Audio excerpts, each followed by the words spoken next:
आज हम आपको धातु और अधातु में अंतर सिखाएंगे।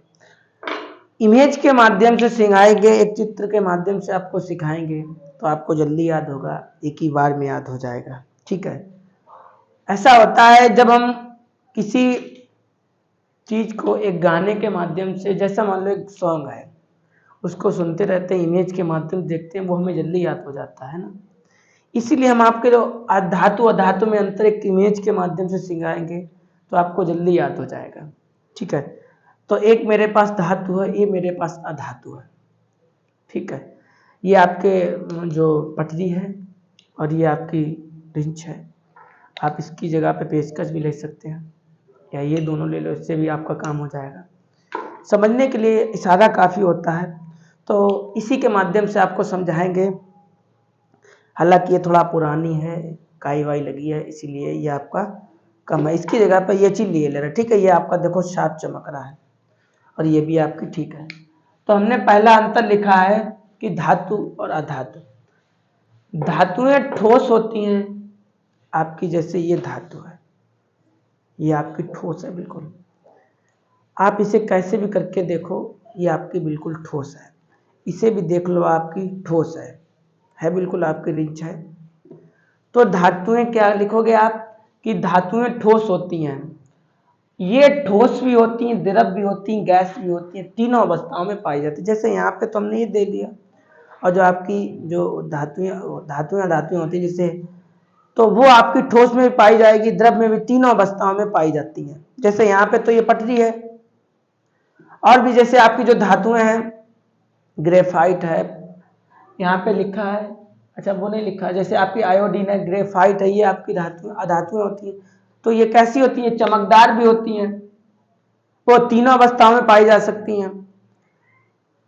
तो वही यहाँ पे लिखा है कि जो धातुएं होती हैं ये ठोस अवस्था में पाई जाती हैं, अधातुएं ठोस, द्रव, गैस अर्थात तीनों अवस्थाओं में पाई जा सकती हैं। ठीक है, फिर लिखा है इनमें चमक पाई जाती है। देखिएगा चमक रहा है, यहाँ पे जला हुआ है, वो आग में गर्म किया था इसीलिए वैसा हो गया, लेकिन आप देखिएगा यहाँ पे चमक रहा है ये। तो क्या लिखोगे कि धातुएं चमकदार होती हैं, अधातुएं चमकदार नहीं होती हैं। ग्रेफाइट को छोड़ दीजिए, आयोडीन को छोड़ दीजिए, क्योंकि ये आपकी चमकदार होती हैं। तो क्या लिखोगे कि धातुएं चमकदार होती हैं।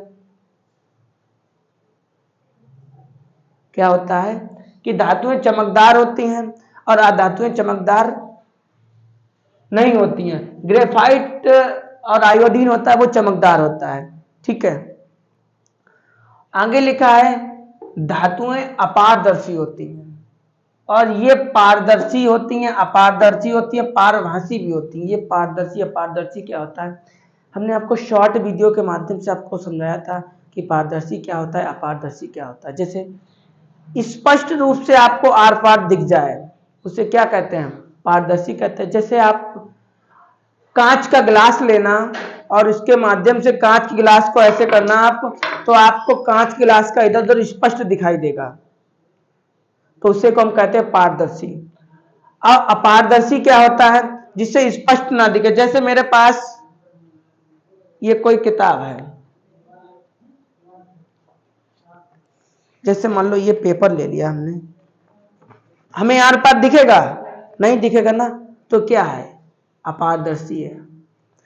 और पारभासी क्या होता है, जैसे आप एक कागज लीजिएगा, यही कागज ले लो, प्लेन कागज ले लो कोई, अब प्लेन कागज पे तेल लगाइएगा, तेल में ऐसे डुबो दीजिएगा, फिर आप उसे ऐसे करके पास में ले जाइएगा, किसके, कोई किताब वगैरह रखी हो, जैसे मान लो ये 3-4 लिखा है, इसके पास ले जाना तो आपको स्पष्ट ये अक्षर देखने को ऐसे पढ़ने को मिल जाएगा, 3-4 लिखा है। ये हमने एक शॉर्ट वीडियो में समझाया था, तो आप देखना अगर इच्छा हो तो, नहीं तो पारदर्शी अपारदर्शी आपको समझ में आ गया। और पारभासी वो होता है जिसे आंशिक रूप से दिखता है, मतलब आप जब तेल में ऐसे करके डुबोएंगे तो आपको हल्के अक्षर दिखेंगे, पूरे स्पष्ट नहीं दिखेंगे, आपको आंशिक रूप से दिखते हैं। जैसे मान लो जो कोई कपड़ा लीजिएगा, जैसे मेरे पास ये कपड़ा है, तौलिया ले लो यहाँ वाली, ठीक है, कोई कपड़ा ले लेना घर का, ठीक है, तो आप ऐसे करके लगा के देखना, ऐसे करके, तो आपसे आंशिक रूप से ऐसे करके दिखेगा। जैसे हम देखो ऐसे करके देख रहे हैं ना, तो हमको आंशिक रूप से दिख रहा है, हल्का हल्का दिख रहा है कि हमें वहां पे कुछ दिख रहा है। तो जब आंशिक रूप से दिखता है उसे हम क्या कहते हैं, उसे पारभाषी कहते हैं। हो गया पारभाषी की परिभाषा। तो यहां से आपका पारदर्शी, अपारदर्शी, पारभाषी भी क्लियर हो गया। अब आगे चलते हैं। इनका घनत्व उच्च होता है, इसे पकड़ के देखो ये भारी है, और इसे पकड़ के देखो ये हल्की है। तो वही लिखा है, इनका घनत्व उच्च होता है, ज्यादा होता है, इनका घनत्व थोड़ा कम होता है।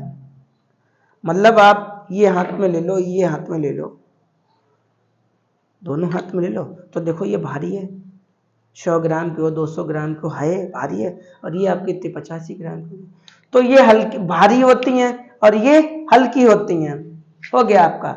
इनका गलनांक उच्च होता है, इनका गलनांक कम होता है। अगर इसे आप आग में डालो जाकर के, इसे आप आग में डालो जाकर के, तो ये क्या गल जाएगी? इतनी जल्दी नहीं गलेगी ना। इसको डालोगे तो ये जल्दी हो जाएगी। तो वही लिखा है, इनका गलनांक अधिक होता है, इनका गलनांक कम होता है। हो गया।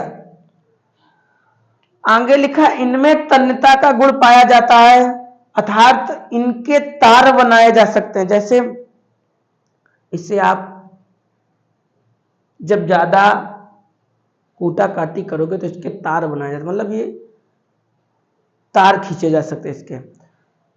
इनके तन्यता का गुण नहीं पाया जाता, इनके तन्यता का गुण नहीं पाया जाता। जैसे आप इसे गर्म वगैरह करोगे तो इसे कई भी आकार या कुछ भी आकार दे सकते हो, लेकिन ये जब करोगे तो क्या चूर चूर हो जाएगी या पिघल जाएगी या, ठीक है।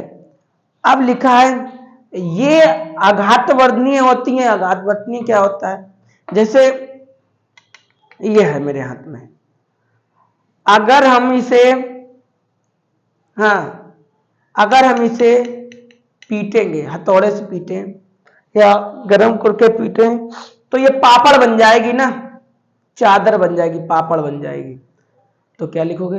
ये आघात वर्तना होती हैं, इनको पीटने पर ये चादर के रूप में परिवर्तित हो जाती हैं। इनको जब तुम इसके ऊपर हथौड़ा चढ़ाओ तो क्या इसके परकच्छे उड़ जाएंगे, अर्थात ये चकमाचूर हो जाएगी।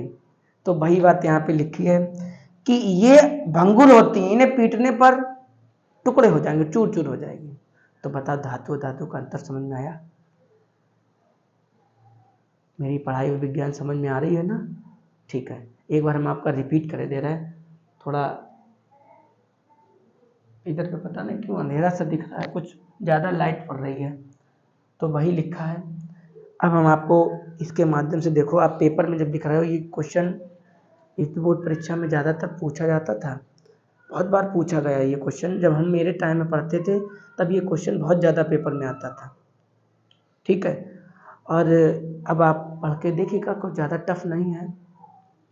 तो सबसे पहले लिखना आप कि धातुएं ठोस होती हैं। आपकी कोई धातु ले लो, ये धातु आपकी ठोस है, आप देखिएगा दबाइएगा, कुछ भी करिएगा, दबेगी नहीं। तो वही लिखा है कि धातुएं ठोस होती हैं और ये ठोस नहीं होती हैं, ठीक है। फिर लिखा है, इनमें चमक पाई जाती है। देखिएगा ये चमक रहा है, चमक रहा है, ये नहीं आपकी चमक रही है। तो हो गया, इनमें चमक पाई जाती, इनमें चमक नहीं पाई जाती है, इतना लिख देना। धातुएं अपारदर्शी होती हैं। अगर आप ऐसे करके देखो, ऐसे आंख बंद करो और इसे देखो, क्या आपको कुछ दिखेगा? नहीं दिखेगा ना। तो वही लिखा, अपारदर्शी का मतलब ये होता है जो स्पष्ट ना दिखे। तो वही लिखा, धातुएं अपारदर्शी होती हैं। अपारदर्शी होती हैं मतलब आपको बिल्कुल ही स्पष्ट नहीं दिखाई देगा। जिसे स्पष्ट नहीं दिखा उसे को हम अपारदर्शी कहते हैं। ये पारदर्शी भी होती हैं, अपारदर्शी भी होती हैं, कुछ पारभासी भी होती हैं। जैसे हम आपको ऐसे करके दिखा रहे हैं, ऐसे करके आप, अगर हम आपको ऐसे पास दिखाएं तो आपको मेरी शर्ट दिख रही होगी, हल्की हल्की दिखेगी। तो वही होता है, पारदर्शी, जिससे आपको स्पष्ट दिखे। जैसे स्पष्ट तो यहाँ पे नहीं भाई पटरी है, तो आपको लेकिन दिख रहा होगा। ऐसे करके जब हम अपने आँख के पास ऐसे लगाते हैं तो हमें ऐसा दिख रहा है, मोबाइल में कुछ हमें दिख रहा है तो दिखता है। तो इसे हम क्या कहते हैं? पारदर्शी कहते हैं। अब जैसे कोई आप कपड़ा वगैरह ले लीजिएगा या कोई वैसी चीज़ ले लीजिएगा, जैसे हमने यही शर्ट ले ली अपनी, और इसके माध्यम से हम ऐसे करके लगा के देख रहे हैं तो हमें देखो स्पष्ट नहीं दिख रहा है, आंशिक रूप से दिख रहा है, आंशिक रूप से मतलब बहुत कम दिख रहा है। तो जब आंशिक रूप से दिखता है उसे क्या कहते हैं, उसे पारभाषी कहते हैं। तो ये अपारदर्शी होती है, पारदर्शी, पारभाषी, मतलब तीनों अवस्थाओं में पाई जाती है। हो गया। इनका घनत्व उच्च होता है, मतलब ये भारी होती हैं और ये हल्की होती हैं। इनका गलनांक, ये गलेगा नहीं जल्दी और ये गल जाएगा। इनमें तन्यता का गुण पाया जाता है, अर्थात इनके तार बनाए जा सकते हैं, मतलब ये आप जब तो उसे आकार में बदल सकते हैं। तो वही लिखा है, इनमें तन्यता का गुण पाया, इनमें तार खींचे जा सकते हैं, इनमें तन्यता का गुण नहीं पाया जाता है। आघात वर्तना का मतलब ये होता है कि जब आप इसे कूटे पीटेंगे तो ये पतली चादर बन जाएगी।